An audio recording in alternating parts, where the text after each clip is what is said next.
रोखोक वार्तांकन, रोखोक बातमी। सोलापुरातील प्रख्यात मेंदूरोग तज्ञ डॉक्टर शिरीष पद्माकर वळसंगकर यांनी स्वतःच्या घरात डोक्यात गोळी झाडून शुक्रवारी रात्री 8:30 वाजता आत्महत्या केली। त्याचं कारण मात्र अद्याप स्पष्ट झालेलं नाही। पोलिसांनी दिलेल्या माहितीनुसार मोदी परिसरातील त्यांच्या बंगल्यात रात्री 8:30च्या सुमारास ही घटना घडली। त्यांच्यावर त्यांच्याच वळसंगकर हॉस्पिटलमध्ये उपचार सुरू होते। त्यांचे चिरंजीव स्वतः उपचारात शर्थीचे प्रयत्न करत होते, पण त्यात यश आलं नाही। डॉक्टर शिरीष यांनी लंडनमधील रॉयल कॉलेज ऑफ फिजिशियनमधून MBBS केलं होतं। MD MRCP या पदव्युत्तर पदवीही त्यांनी मिळवल्या होत्या। मराठी, कन्नड, इंग्रजी, हिंदी अशा 4 भाषांवर त्यांचं प्रभुत्व होतं। केवळ सोलापुरातच नव्हे तर महाराष्ट्रातील प्रसिद्ध मेंदू तज्ञ म्हणून त्यांची ख्याती होती।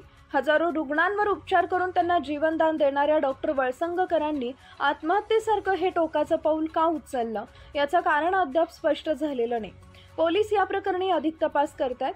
डॉक्टर वळसंगकर यांच्या मृत्यूमुळे वैद्यकीय क्षेत्रात आणि सोलापूरमध्ये प्रचंड खळबळ माजली असून त्यांच्या कुटुंबावर दुःखाचा डोंगर कोसळलाय। डॉक्टर शिरीष वळसंगकर हे अत्यंत प्रसिद्ध न्यूरोसर्जन होते। त्यांनी फक्त सोलापुरातीलच नव्हे तर महाराष्ट्रासह देशभरातील, जगभरातील अनेक रुग्णांवर उपचार केले होते।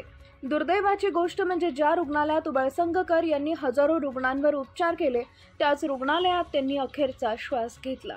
महाराष्ट्रातील महत्त्वाच्या आणि ताज्या बातम्या पाहण्यासाठी आमच्या जय हो न्यूज चॅनलला सबस्क्राइब करा आणि बेल आयकॉन प्रेस करा।